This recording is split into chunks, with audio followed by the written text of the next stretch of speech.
What's up and good afternoon, guys? Welcome back to another video. I got some bad news for you guys. Are you ready? Just have a seat. Have a seat. You guys need to have a seat for this one. I don't know how to break this to you, but well, our good buddy Dave, he's not gonna be joining me at the gym today. I know. So what that means is we're gonna have to go to a gym session by ourselves, which, you know, I'm confident doing a lot of vlogging in a lot of places that I used to not, but vlogging by myself at the gym, I'm not at that point in my life yet. Now that being said, one thing you guys have always asked me to do is like throw down on the drums for a second. Now since we don't have Dave yet in the video, keyword yet, I'll sit down for a second on the drums. Now mind you, it has been, let's say in the last like 6-7 years, I probably sat down on the drums like a handful of times. I just don't have time anymore. My drum set used to be up in the loft and the acoustics up there sucked. Not that they're much better down here, but it just made playing not really enjoyable. So, I guess, don't judge me.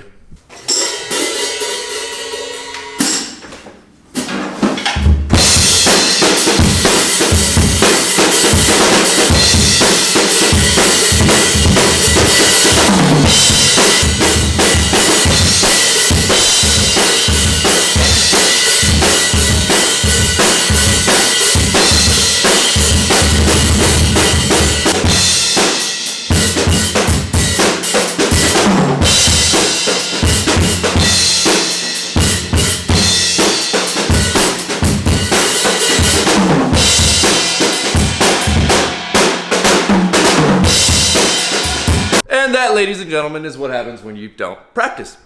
But anyways, I'm gonna take off to the gym right now. I will see you guys in a bit. So it's crazy. This morning, it was sunny, and I kid you not, about 80 degrees. And I know I talk about the weather a lot because, well, I mean, it's the only thing we got going for us in California. But now it's got like cloudy. I mean, it's still like 75 degrees. But where's the sun going? You know, I miss you. So we've got a little bit of time before we have to meet up with Dave today. And a lot of you guys had mentioned you want to see what I find when I clean out the disgusting bed here of the old 7.3. So I think now's an ideal time since we actually have space in the garage, which is rare.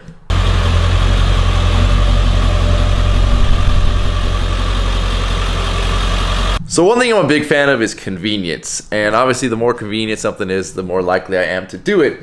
And being able to pull something into somewhere, to whether it be wash it, clean it, store it, whatever it may be, it's just so much more convenient to have a warehouse. And I know I've said it in the last few videos that we're really on the fence. If the business that we're trying to buy doesn't work out and we don't buy it, warehouse for sure, because this is getting a little ridiculous trying to squeeze stuff into the garage here. Anyway, I think for this one we're gonna want the trash can in the bed. I can already see, I mean, you guys can probably hear the amount of water bottles that is back here, but it's pretty substantial. And we'll do the, environmentally friendly thing. We'll put all those in a separate thing here to get recycled. Another thing I tend to always carry with me is a furniture dolly, and, well, I'm starting to amass a collection of these. Tons of walnuts. Now here's what bugs me. I don't drink Arizona iced tea. So clearly that's somebody else's that's in the bed of my truck. I hate that on job sites. When most truck beds become everybody's trash bag, drives me nuts. I am curious to see just how many sets of ratchet straps we find in here, because you can see there's already quite a bit strewn about. Got a lot of paint rollers, caulk gun, another paint roller. Now obviously a standard crossover toolbox doesn't hold that much stuff. So a lot of stuff gets kind of shoved underneath it just to keep it out of the elements. Like big bulky stuff like a caulking gun or a paint roller. These are obviously not my nice ones, but there's always that time you're on a job where you have an emergency or you need to touch up something or you forgot to bring something, so it's nice to always have a backup. And I've got tubs back there that are labeled for everything, like there's a tub with all my painting supplies in it. If I know we're going to be doing a real paint job on something, I'll bring that with me and just leave it at the job. I'm almost scared to just blindly reach my hand underneath the toolbox. It's like these guys that go noodling for catfish. There we go. Look at that, those fifth wheel rails came in handy for something. So when I bought this truck, it came with a fifth wheel hitch. I was all like beat up and rusted out. ended up giving that away because obviously I don't plan on pulling fifth wheel with it. Ow! Well, that's why I didn't want to reach under there blindly. Nice carpet tack strip there to the hand. That's why I hate these old plastic bed liners. So much stuff gets in these little ridges, and having the fifth wheel rails on here, it's just no matter what you do, it all gets stuck in there. We're gonna have to end up just vacuuming this whole thing.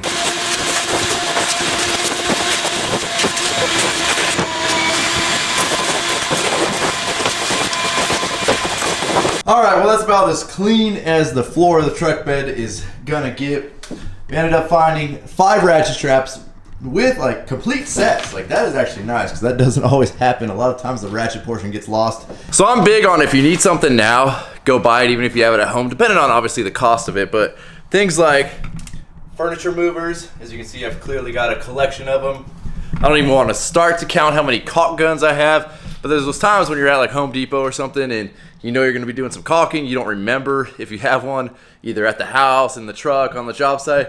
So for, you know, $6-7, it's worth the security of buying one now versus having to go back, because as we all know, time is like the most important and most valuable thing. So unfortunately, because of that, I've amassed quite the collection of duplicates of stuff, or triplicates, quadruplets. I don't know, but this whole new year clean truck thing is really starting to work out, man. Look at that. That is a truck ready to do some work right there. Now, one thing I want to talk about, and the reason I even bring this up is because the amount of emails I got that kind of led me on to this being an issue. You know, a lot of people would message me and they tell me about their truck, but they're like, yeah, you know, it's a piece of junk. I'm kind of embarrassed to drive it. And to me, that is a real big issue. As you guys know, I've got a SEMA built truck, and then I've got my old 7.3 here. And either of which I am extremely proud to drive on any given day. You know, I mean, I would take the old 7.3 here to a fancy-ish business meeting. Now, that being said, there's definitely like higher end events where, you know, I think, well, it's really cool to show up in my nice, beautiful truck, so that's the route I'll go. But I am never ashamed to take that truck anywhere. And that's coming from somebody that likes nice things. Like, I really do like nice things. That's just my way of thinking, but I really don't care what you drive. As long as you own it, you're proud of it, you know, it's your money, you do whatever you want with it. My biggest thing is all these people get so wrapped up in the fact that they don't have the nicest and newest and best, and they're ashamed or embarrassed by it. Whereas, weirdly, there's a lot more fans for that old Ford there than there are for my new Denali, because certain things are just timeless, and people really do appreciate older vehicles that actually have survived, and, you know, back when vehicles were built right. And here's a good one for you guys. If you guys own a nice vehicle, you know, obviously I like to have a nice vehicle and a beater. I mean, I don't know if I really want to. I didn't mean it. I didn't mean it, Ford. You're not a beater. I love you. But if you guys own 2 vehicles, especially guys out there that, you know, there's 2 types of people out there. There's people that want to flash and show off like they have money. So they're going to buy some vehicle they can't afford, barely make the payments monthly to try and show up, you know, in front of the club in this brand new Beamer or whatever it may be, to try and show off and try and get a girl. And all they're going to end up with is a gold digger who's at some point going to find out they don't have money and then split. Now, for you guys out there that are truck guys, if you own a nicer truck and an older truck and you start talking to a girl, pick her up in the older truck. And you're going to be able to find out real quick the type of person she is. If she's like grossed out by your old truck, now mind you, make it clean. But if she's grossed out by your old truck, doesn't want it, thinks it's not nice enough, there's a good chance you don't want that girl. Now, like, you know, my old 7.3 here, very early on in our relationship, my girlfriend would actually drive this thing to come pick me up places when I drop off my other truck to get work done. And it just worked out really well. So for those of you out there listening, do not be ashamed of whatever it is that you guys drive. Own it, be proud of it, because it makes a lot more sense to live within your means than to try and spend a ton of money you don't have to try and impress people that don't care about you. All right, aside from that, let me go get changed real quick. Hopefully the sun peeks its head back out, and let's go meet up with our buddy Dave. So of course, in true Rhino fashion, we've got another truck here that is just completely out of fuel, which means I currently have 2 trucks that are out of fuel, AKA today's gonna be an expensive day when I fill both of them up. All right. So we are on our way to meet up with Dave for kind of a preliminary site walk / preliminary dimensions measuring, that kind of thing, on possibly a new project. What is going on? This dude's so lazy and doesn't want to work. He don't even want to hold up the sign. He just propped the sign up right there. What is he doing? What are you doing, dude? Oh, he found a stick. Oh, we're propping the hat up on the stick. Oh, it's got a hat holder here. But he's wearing a hat. How many hats does this guy need? What are you doing, buddy? So right up there is where we're going to be working. As you can see, the two houses right next door to each other, they're actually owned by the same person. He is still in the process of finishing out the one on the right, and then they've been in the process of getting the one on the left started for quite some time now. I'm gonna drive around back to the alley because obviously I don't feel like climbing 5,000 steps to get up to the house. Now this area, it's an older beach community, and we've actually had a lot of projects in this area. The one we're on right now, we've actually done one right down the street from it on a similar hill style. I'll take you guys over here and let you kind of check out some of the work that we did. So we actually did that house many years ago, and you guys can see the crazy tiered wall. I actually have video of this that I'll link to right here. You guys can check out when we built all that. And it's crazy. We dealt with so many issues on the dirt for this property. I mean, you guys can see that whole hillside right there. It's just, this whole property was pretty much solid rock. It was absolutely insane. And the house next door right there, that guy's actually one of the original guitar players for Santana. So he had like a sick music room in there. I mean, it looks like a little shack. I mean, it pretty much is. But I guess he got his money and got out, and he's living the dream in his little shack. Well, we've got us a creepy van here.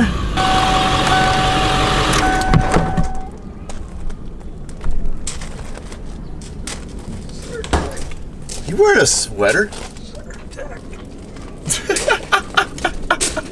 Isn't that bad, buddy? Dude, it's bad. Is it? It is bad. So you guys probably known over the years of watching me that I have horrible allergies. Well, so does our good man. I mean, so much so that he couldn't even give us an. I mean, cut the He's not. and break out the dog. Don't worry, guys. I always keep allergy medicine on hand.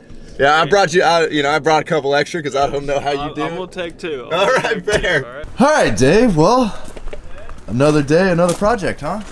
Well, you know, I mean, yeah, I like this one. So as you guys can see, obviously this project's already been started. This house owner owns both of these, and they are almost finished building this one and then jumping into building this one. And we are kind of jumping in at the point you essentially see it at, and really gonna get the thing out of the ground. It's crazy, the slopes that these things get built on, but I mean, you can see why, obviously for the sweet ocean view. But it's gonna be a fun one, snaking a staircase up this hill to get to the front door. I think they're gonna share a walkway to this house. It's gonna be pretty interesting. All right, buddy, you ready to mark down some hold downs? Oh, jeez. Well, I mean, if we agree that this is where doors and windows go, then yeah. Of course we agree, Dave. All right, so unfortunately, I already have to leave. We came in, made a few corrections to what was there. The owner actually owns a giant commercial landscaping company. So like the foundation work and all that, they've done themselves, and then we're kind of coming from there up. So we came in, made a few corrections, or well, told them about a few corrections. They're gonna end up making them. Check out this garage door height though. Like that's what I need right there. That is ideal. I mean, look at that compared to that height, compared to that garage door. Yeah. This is what we need on my future house for me. And I hate to cut this video short, but unfortunately today has been one of those crazy, chaotic running around days. And well, we got to run to a meeting right now. As always, thank you guys so much for watching. If you have not subscribed to my channel, please click the subscribe button now, though you do not miss out on any future content. Don't forget to give this video a like, aka a thumbs up. Don't forget to check out workforapparel.com, because if there's anything you want in this life, you got to be willing to work for it. You guys are the best. Catch you in the next video. I'm out. Damn.